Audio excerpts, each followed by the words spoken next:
Really, Nike? Again?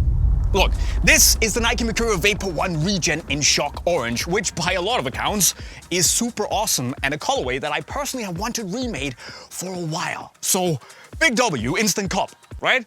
Well, yes and no, because in my book at least, Nike have messed up again. Not for the second time, but for the third time on the Vapor 1 Regen. And that leaves me a little bit torn on what's going on here. So in today's video, I'll tell you what's cool and also what's not so cool to hopefully help you decide if you should buy a pair of these or not. And I mean, look, they are dangerous. Rascal, huh?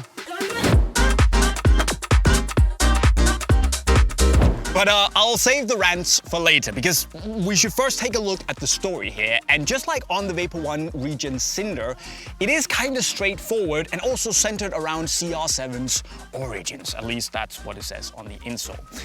The thing is that if you remember, the Cinder boot was the one that CR7 wore when he got his pro debut for sporting. And then you might think, okay, the Shock Orange, is that then the boot he wore when he got his big breakthrough and moved from sporting to Manchester United? Well, it is. Well, it's actually not. See, the boot that Ronaldo wore in that friendly against Manchester United that had the entire United team begging Sir Alex Ferguson on the plane back to actually sign the young Cristiano, that boot was the chrome white colorway, which was the colorway that came out after the Shock Orange, which had dropped in late 2002. Now the thing is that there isn't all that much footage online of Cristiano actually wearing the Shock Orange Vapor 1s, but he did so in the last part of his career at Sporting. So for instance, he wore them against FC Porto in February, and then you can also find images of him wearing them for the Portuguese under-21s national team in June. And then obviously after that he switched into the chrome whites and wore them for a good period of time. The thing is though, with the Shock Orange boots here, that Cristiano wasn't the only player to officially wear them back in the day. You also had Edgar Davids, obviously the Dutch guy with the goggles and the dreadlocks ponytail, which just a really cool look with the Dutch national team kit, and also a Brazilian dude called Marcelinho who played for Hertha Berlin. There might have been others, but they kind of evade my memory, so maybe help me out in the comments if you remember anyone else rocking these officially. Now the thing is though, that on the Regen here, it does say created to the exact specifications of Cristiano Ronaldo on the insole, which obviously means that he will be the only player, officially at least, rocking these on the pitch. And that's cool. What's maybe not so cool is that the insole also says 14/08/2002. Just like it did on the Cinder Vapors. That's the date. That's the 14th of August 2002, which is the day where Ronaldo got his professional debut wearing the Cinder colorway. So they just took that insole and just put it in.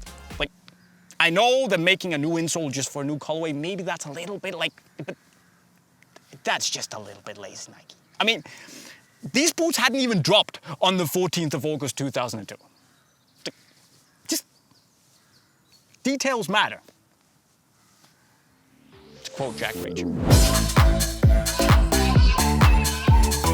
What is cool though is that currently the Shock Orange here is the last colorway of the Vapor 1 that I have left in my collection. And as you can see, it's not doing so well. So to actually get a remake in the same color is just really nice to have, just for the vibes. And I know that this technically is not a remake, or a one-to-one remake at least. It's more of a reimagination of the original boot, where Nike have taken the design cues, the DNA, some of the little elements, and they've used modern materials and ways of crafting boots to basically made a modern take on the Vapor 1.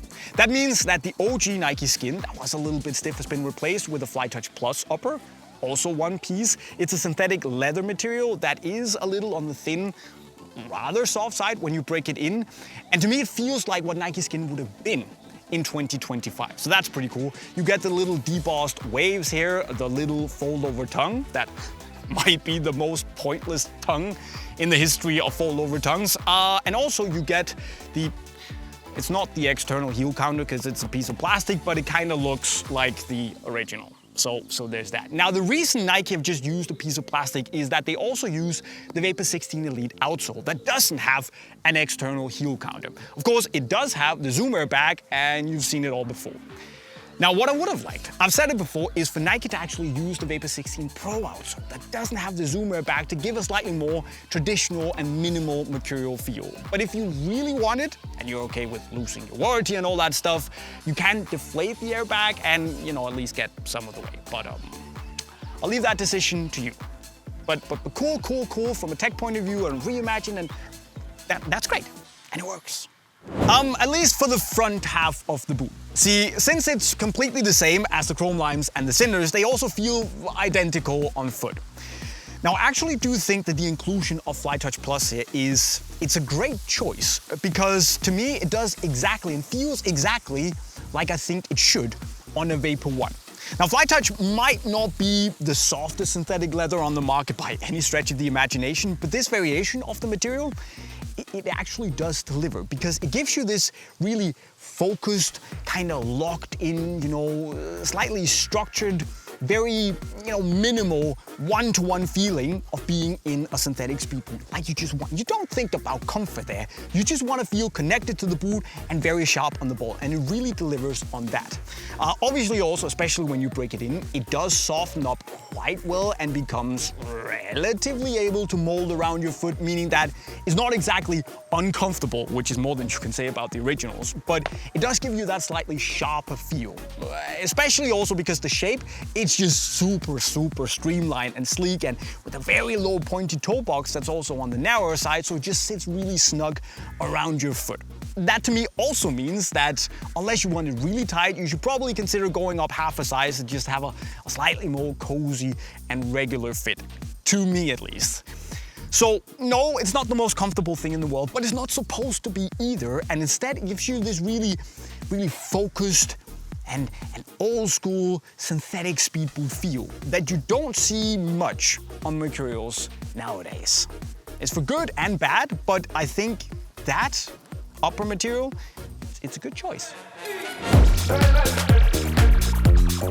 But to be fair, apart from the tightness in the forefoot, which can just be fixed with the sizing, I didn't really have any major comfort issues with the Regens here, which again is more than you could say about the original Vapor 1s, because that heel was just an awfully rough blister machine.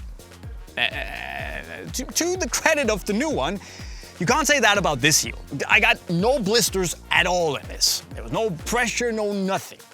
That's probably also the only positive thing I have to say, because, I mean, just look at this. I'm not saying that Nike should bring back the exact same heel as on the Vapor 1, because it was awful. It really sucked.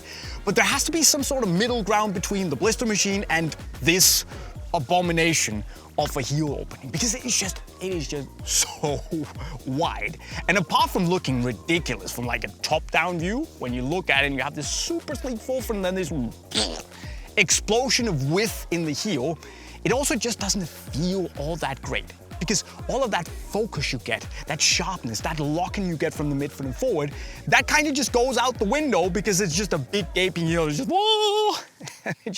The lock-in is not great. You don't have an extra lace hole to really pull this part of the boot tight and pinch your foot.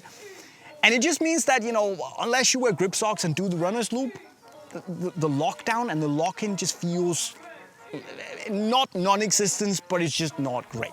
And coming from this part of the boot that performs really well and feels like a Vapor, it's just, nah.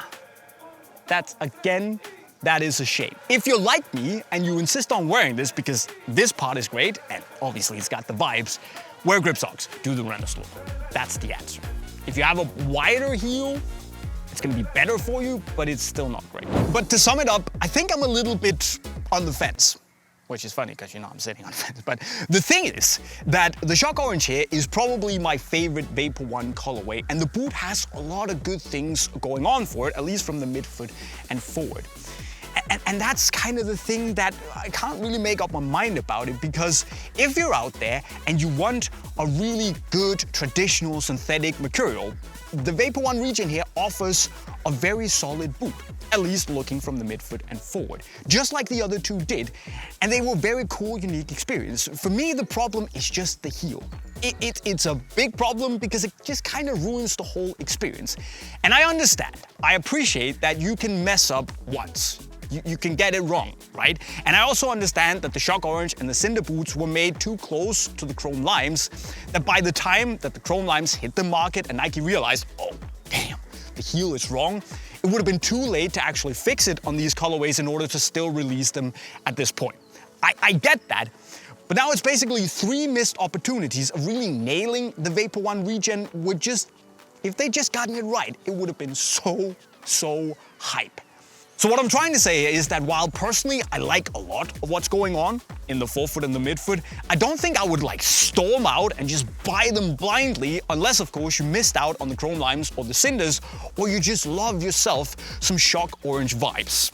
In which case, I'm gonna hold my hands up because I can totally relate to that. I think they look sick, but it's just, yeah. So I'd really like to hear your thoughts in the comment section right down below. Remember that if you want these Vapor One Regen Shock Orange, you can buy them in the link to Unisport right over there, as always. If you haven't subscribed to the channel with the notifications on yet, go and do that. And if you want to see more boot videos, hit the playlist right down there with those words. I'll be citing. God, Jay, come on. Time to end the video.